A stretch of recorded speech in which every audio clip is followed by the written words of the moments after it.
നമസ്കാരം. തൃശ്ശൂരിൽ നടക്കുന്ന നഴ്സിംഗ് സമരവുമായി ബന്ധപ്പെട്ട ഏറ്റവും സുപ്രധാനമായ ഒരു വീഡിയോ ആണ് ഇത്. പ്രിയപ്പെട്ട പ്രേക്ഷകർ ഇത് കേൾക്കണം. നഴ്സിംഗ് സമരത്തെ എതിർക്കുന്നവരെ ആരെങ്കിലും നിങ്ങൾക്കറിയാമെങ്കിൽ അവർക്ക് അയച്ചു കൊടുക്കണം. നിരവധി വ്യാജ ആരോപണങ്ങളാണ് ഈ സമരവുമായി ബന്ധപ്പെട്ട് അവർ ഉയർത്തുന്നത്. തൃശ്ശൂർ ഒരു കോർപ്പറേറ്റ് ആശുപത്രിയുടെ പണി പൂർത്തിയായി വരുന്നു, അവർക്ക് വേണ്ടി ആശുപത്രി പൊളിക്കാനാണ് നീക്കമെന്നാണ് ആദ്യത്തെ ആരോപണം. അതിൻ്റെ ഉത്തരം കോർപ്പറേറ്റ് ആശുപത്രിയിൽ ഉൾപ്പെട്ട സ്വകാര്യ ആശുപത്രി മാനേജ്മെന്റ് അസോസിയേഷന്റെ ഭാഗമാണ് ഈ ജൂബിലിയും അമലയും എന്നതാണ്. അങ്ങനെയെങ്കിൽ ആദ്യം ചെയ്യേണ്ടത് ഈ കോർപ്പറേറ്റ് ആശുപത്രികളുടെ യുദ്ധം പ്രഖ്യാപിച്ച് ആ മാനേജ്മെന്റ് കൂട്ടായ്മയിൽ നിന്ന് പിന്മാറുക എന്നതാണ്. കോർപ്പറേറ്റ് ആശുപത്രികളാണ് കുഴപ്പക്കാരെന്ന് ഉറച്ചു വിശ്വസിക്കുന്നവരാണ് ഞങ്ങൾ. ആ ആശുപത്രികളെ മര്യാദയ്ക്ക് നിർത്തണമെങ്കിൽ ആദ്യം ഇത്തരം മിഷൻ ആശുപത്രികൾ മര്യാദ കാണിക്കണം. രണ്ടാമത്തത്, ഏറ്റവും അധികം ശമ്പളം ഈ ആശുപത്രിയിലാണ്, മറ്റാശുപത്രികളിലൊക്കെ ഇതിനേക്കാൾ കുറവാണ് ശമ്പളം എന്ന ആരോപണമാണ്. മൂന്നാമത്തേത്, ഇത്തരം ക്രിസ്ത്യൻ ആശുപത്രികൾ മാത്രമാണ് സമരം ചെയ്യുന്നത്, ഇത് പൊളിക്കാനാണ് നീക്കമെന്നതാണ്. ഇതെല്ലാം കള്ളങ്ങളാണ്. ഇതിനു മുമ്പ് പലതവണ ഇതിന് ഓരോരുത്തരും വിശദീകരണം നൽകിയിരുന്നു. ആദ്യം നമുക്ക് ഇന്നലെ ഉടുപ്പുലയാതെ ജൂബിലി ആശുപത്രിയിലെ ഡയറക്ടർ അച്ഛൻ നടത്തിയ പത്രസമ്മേളനത്തിലെ ചില നുണകൾ പൊളിക്കാം. 2011-12 കാലഘട്ടത്തിൽ ശമ്പളം കുറവായിരുന്നു, UN തുടങ്ങിയപ്പോഴാണ് ശമ്പളം കൊടുക്കുന്നത് എന്ന് സംബന്ധിച്ചതിന് ആദ്യം നന്ദി. അതിന് ന്യായീകരണങ്ങൾ പലതും പറയുന്നുണ്ടെങ്കിലും അതിൻ്റെ ഒരു ചെറിയ ബാക്ക്ഗ്രൗണ്ട് ഉണ്ട്. 2011-12 UN തുടങ്ങുന്നത് തൃശ്ശൂരാണ് തുടങ്ങിയത്. അപ്പൊ അതിലെ ജൂബിലി ഒക്കെ ഉണ്ടായിരുന്നു ആരംഭകാലം തൊട്ട് UN അംഗങ്ങൾ. അതിൽ ചിലരിപ്പോഴും ഉണ്ട്, ഈ തുടങ്ങിയ കാലത്ത് മുതലുള്ള കുറച്ച് പേര്.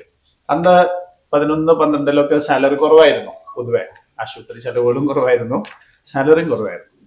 അപ്പൊ അതിനൊരു ജസ്റ്റിഫിക്കേഷൻ ഉണ്ടായിരുന്നു അന്ന്. പിന്നീട് ഗവൺമെന്റ് ഇടപെട്ട് ഒരു മിനിമം സാലറി പ്രഖ്യാപിച്ചു. 11-12 കാലഘട്ടത്തില് 8,000 രൂപ ബേസിക് ആക്കി. 11-12 കാലഘട്ടത്തില് ഇതിൽ കള്ളമുണ്ട്. UN സമരം ആരംഭിക്കുമ്പോഴും മിനിമം വേജ് നിലവിലുണ്ടായിരുന്നു. ആ മിനിമം വേജ് 5,000 രൂപയായിരുന്നു. അതിൽ താഴെയാണ് കൊടുത്തുകൊണ്ടിരുന്നത്. സമരം ചെയ്തപ്പോൾ മിനിമം വേജ് 8,000 കൂട്ടി. അത് കൊടുക്കാൻ നിർബന്ധിതരായത് UN ഉണ്ടായതുകൊണ്ടാണ്. ഈ പച്ചക്കള്ളം മറച്ചു വെച്ചുകൊണ്ട് സ്വമേധയാ ചെയ്തു എന്ന് നുണ പറയുന്നു. 2018 മിനിമം വേജ് 20,000 ആക്കി. അപ്പോൾ അതിന് സ്റ്റേ കിട്ടി, എന്നിട്ടും ഞങ്ങളത് കൊടുത്തു എന്ന് പറയുന്ന ഒരു ഔദാര്യം. 30,000 രൂപ 17 ഒക്ടോബർ മുതലേ ജൂബിലിയിലും ഞങ്ങൾ കൊടുക്കുന്നുണ്ട്. 17 മുതൽ 30,000. അതിന്റെ വ്യത്യാസം നിങ്ങൾക്കറിയാം. 17 മുമ്പ് 8, 10, 15 വരെയൊക്കെയാണ് കൊടുത്തിരുന്നത്. ഇതിന്റെ ബേസിൽ 30,000 പക്ഷേ ആ മിനിമം വേജസിന്റെ കണ്ടീഷൻസിൽ മാനദണ്ഡങ്ങളുണ്ട് നിശ്ചയിക്കാൻ. ആ മാനദണ്ഡങ്ങൾ പാലിക്കാത്തത് കൊണ്ട് ഹൈക്കോടതിയിൽ പരാതി പോയപ്പോൾ ഹൈക്കോടതി സ്റ്റേ ചെയ്തു. 18 ഗവൺമെന്റ് പ്രഖ്യാപിച്ച മിനിമം വേജസ് ഹൈക്കോടതി ഇടപെട്ടത് സ്റ്റേ ചെയ്തു.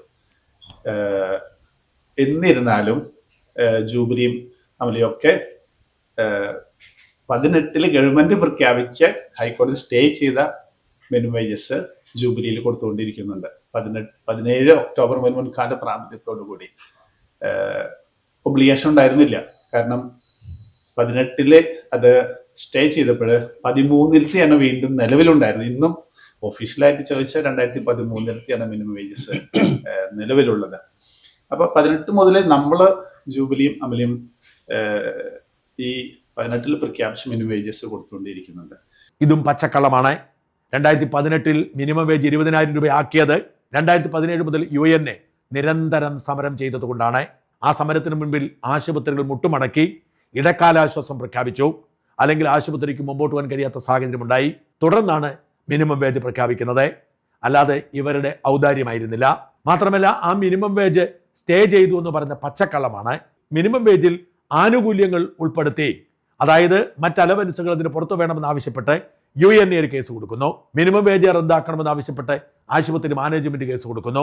സർക്കാർ പ്രഖ്യാപിച്ച ഞങ്ങൾ കൊടുക്കുമെന്ന് പറഞ്ഞിട്ട് കേസ് കൊടുക്കുന്നു. പക്ഷെ സ്റ്റേ കൊടുത്തേയില്ല. സ്റ്റേ കൊടുത്തു എന്ന് പറഞ്ഞ നുണയാണ്. സ്റ്റേ കൊടുക്കാത്തത് കൊണ്ടാണ് അവർക്ക് ഈ പുതിയ ശമ്പളം കൊടുക്കേണ്ടി വന്നത്. ഇവരുടെ ഔദാര്യമല്ല, UN സമരം നടത്തി നേടിയെടുത്തതാണ്. 2022 വരെ നീണ്ടുപോയി ആ കോടതി ക്രമം. 2022 മിനിമം വേജ് വർധനവ് റദ്ദാക്കുന്നു. അതിന് കാരണം മാനേജ്മെന്റ് പറഞ്ഞതുപോലെ നടപടിക്രമം പാലിച്ചില്ല.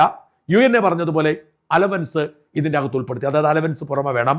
അതുകൊണ്ട് ഈ 2 പ്രശ്നവും പരിഹരിച്ച് നടപടിക്രമങ്ങൾ പൂർത്തിയാക്കി ഈ മിനിമം വേജിന് പുറമെ അലവൻസ് കൂടി ഉൾപ്പെടുത്തി 3 മാസത്തിനകം പുതിയ ഉത്തരവിറക്കാൻ പറഞ്ഞാണ് കോടതി റദ്ദ് ചെയ്തത്. അല്ലാതെ നേഴ്സുമാർക്ക് ശമ്പളം കൊടുക്കേണ്ടെന്ന് പറഞ്ഞില്ല. പക്ഷെ 3 മാസമായിട്ടും അത് ചെയ്തില്ല. 3 മാസം പിന്നിട്ടപ്പോൾ വീണ്ടും കോടതിയിൽ പോയി. തൽക്കാലത്തേക്ക് ആ മിനിമം വേജ് പുനഃസ്ഥാപിച്ചു. എന്നിട്ട് ഇടക്കാല ആശ്വാസം കൊടുക്കാൻ പറഞ്ഞു. പക്ഷെ മാനേജ്മെന്റ് വിസമ്മതിച്ചു. 2023 ഞങ്ങൾ ഇടക്കാല ആശ്വാസം കൊടുത്തു, ആരും പറയാതെ എന്ന് പറഞ്ഞ് പുതിയൊരു നുണ കൂടി പറയുന്നുണ്ട്. പിന്നീട് ചർച്ചകൾ നടന്നു. Minimum wages government പ്രഖ്യാപിച്ചില്ല. 22 രണ്ടാമതും പ്രഖ്യാപിക്കേണ്ടിയിരുന്നത് 2022 ഒക്ടോബറിൽ. അന്നു മുതലേ വീണ്ടും ചർച്ചകൾ നടന്നിരുന്നു, പക്ഷെ അത് നടന്നില്ല. അതുകൊണ്ട്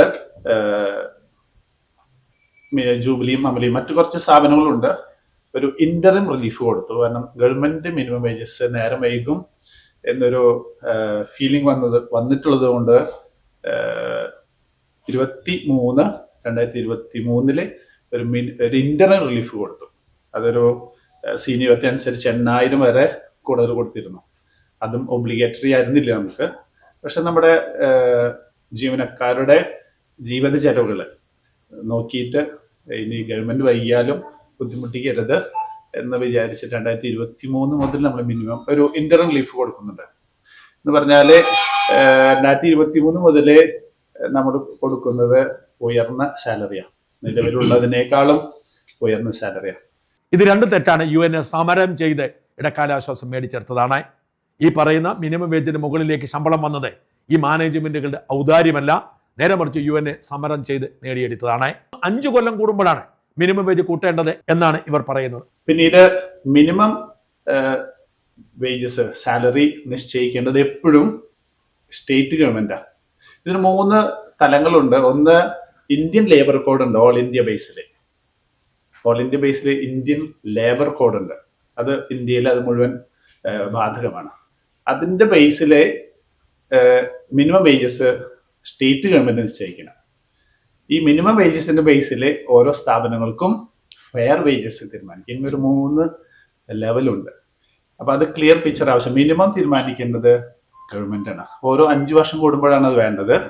അപ്പോ 12 തീരുമാനിച്ചു. പിന്നീട് 17 നിശ്ചയിക്കേണ്ടിയിരുന്നത്. അത് 18 പ്രഖ്യാപിച്ചു. 20,000 രൂപ ബേസിക് ആക്കണം എന്ന് സർക്കാർ അന്ന് നിശ്ചയിച്ചു. അതും തെറ്റാണ്. 3 വർഷം കൂടുമ്പോൾ എന്നാണ് നിയമം, പരമാവധി 5 വർഷമെന്ന്. ഈ പരമാവധി വിട്ടിട്ടാണ് 5 വർഷം എന്ന് നുണ പറയുന്നത്. 2018 പ്രഖ്യാപിച്ച മിനിമം വേജ് അശാസ്ത്രീയമാണെന്ന് പറഞ്ഞ് അത് പരിഷ്കരിക്കാൻ 2022 കോടതി ഉത്തരവിട്ടിട്ടും അത് ഇതുവരെ പരിഷ്കരിച്ചിട്ടില്ല. അത് പരിഷ്കരിക്കാതിരിക്കാൻ കാരണം സുപ്രീം കോടതിയിൽ നിന്ന് കപിൽ സിബലിനെ പോലെ അഭിഭാഷകരെ ഇറക്കി വലിയ കാശ് മുടക്കി മാനേജ്മെന്റുകൾ ഫൈറ്റ് ചെയ്യുന്നത് കൊണ്ടാണ്. ഈ 2026 ശമ്പള വർധന നടപ്പിലാക്കിയിട്ടില്ല. അതുകൊണ്ട് ഇവർ വീണ്ടും സമരത്തിനിറങ്ങി. ഇടക്കാല ആശ്വാസം മറ്റ് ആശുപത്രികൾ പ്രഖ്യാപിച്ചു, ഇവർ പ്രഖ്യാപിക്കുന്നില്ല. ഇതാണ് വിഷയം. എന്നിട്ട് ഞങ്ങളുടെ ഔദാര്യം എന്ന് പറയുന്നത് വെറുതെയാണ്.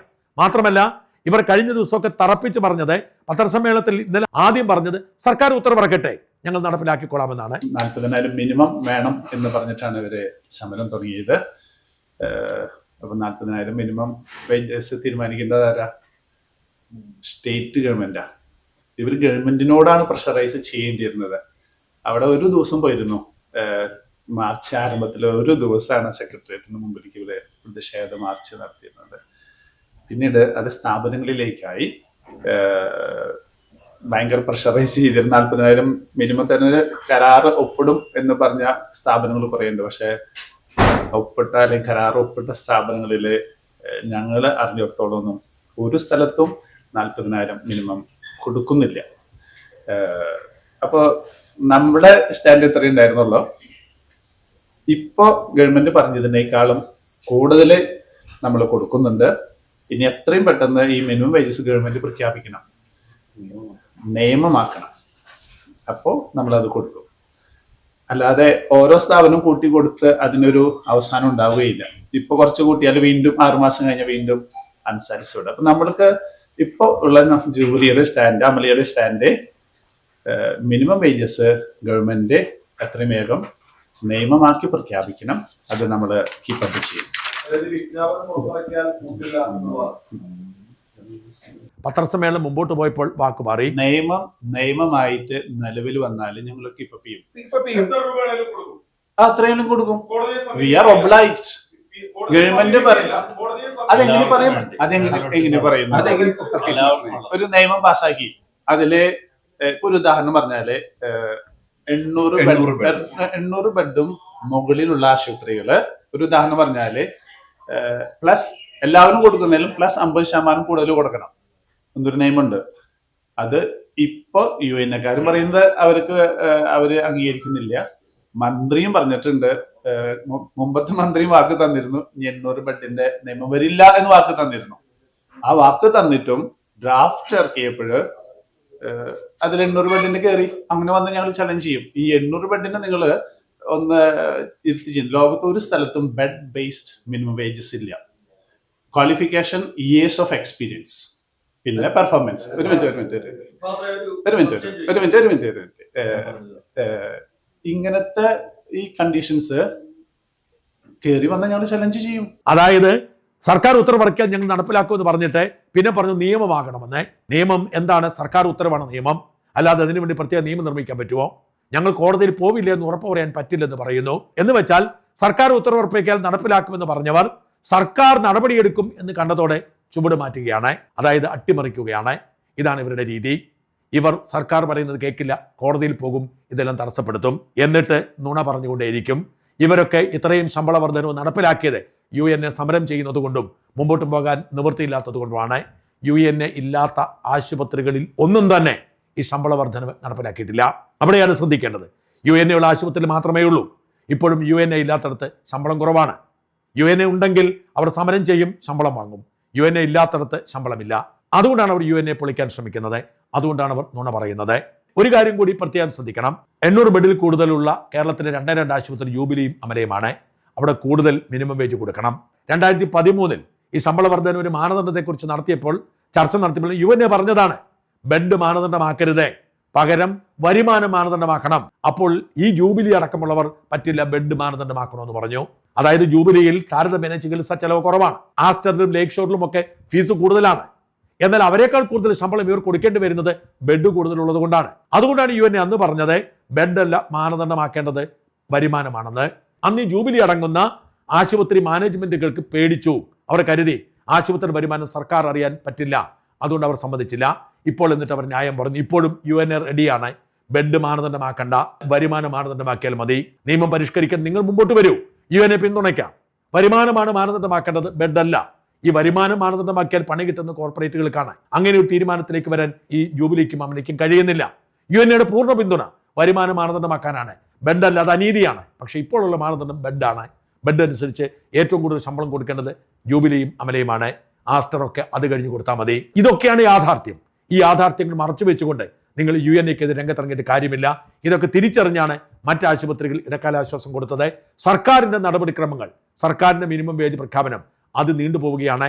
ഈ ഇടത് സർക്കാർ ഇറങ്ങിപ്പോകുന്നതിന് മുമ്പ് സമരപ്രഖ്യാപനം നടത്തിയാണ്, സെക്രട്ടേറിയറ്റ് മറിച്ച് നടത്തിയാണ് മിനിമം വേജ് വർധനവ് പ്രഖ്യാപിച്ചത്. ആ മിനിമം വേജ് 28,000 ആക്കിയിട്ടുണ്ട്. അത് പോരാ, അതിൽ കൂടുതൽ വേണമെന്നാണ് ഞങ്ങളുടെ നിലപാട്. അതിനെക്കുറിച്ചുള്ള ചർച്ചകൾ നടക്കുന്നു. അതിന് സർക്കാരിന് സമയം വേണം. ഈ ആഴ്ചയിൽ തീരുമാനമെടുക്കാമെന്ന് സർക്കാർ പറയുമ്പോൾ അങ്ങനെ വന്നാൽ ഞങ്ങൾ കോടതിയിൽ പോകുമെന്ന് ഇവർ തിരുത്തി പറയുകയാണ്. നേരത്തെ കോടതിയിൽ പോവില്ല എന്ന് പറഞ്ഞവർ കോടതിയിൽ പോകുമെന്ന് പറഞ്ഞു. എന്ന് വെച്ചാൽ നിങ്ങൾ നുണ പറയുകയാണ്. നേഴ്സുമാർക്ക് ശമ്പളം വർദ്ധിപ്പിക്കാൻ നിങ്ങൾക്ക് താല്പര്യമില്ല. നിങ്ങളിപ്പോൾ ഇരവാദം ഉന്നയിക്കുകയാണ്. ഏറ്റവും വലിയ കപടനാട്യക്കാരാണ്, ഏറ്റവും വലിയ കള്ളന്മാരാണ്. ഈ കള്ളം ജനം തിരിച്ചറിയുന്നു, വിശ്വാസികൾ തിരിച്ചറിയുന്നു, പൊതുസമൂഹം തിരിച്ചറിയുന്നു. ജനങ്ങൾ പാവങ്ങൾക്കൊപ്പം നിൽക്കുന്നു, നിങ്ങളെ തള്ളി പറയുന്നു.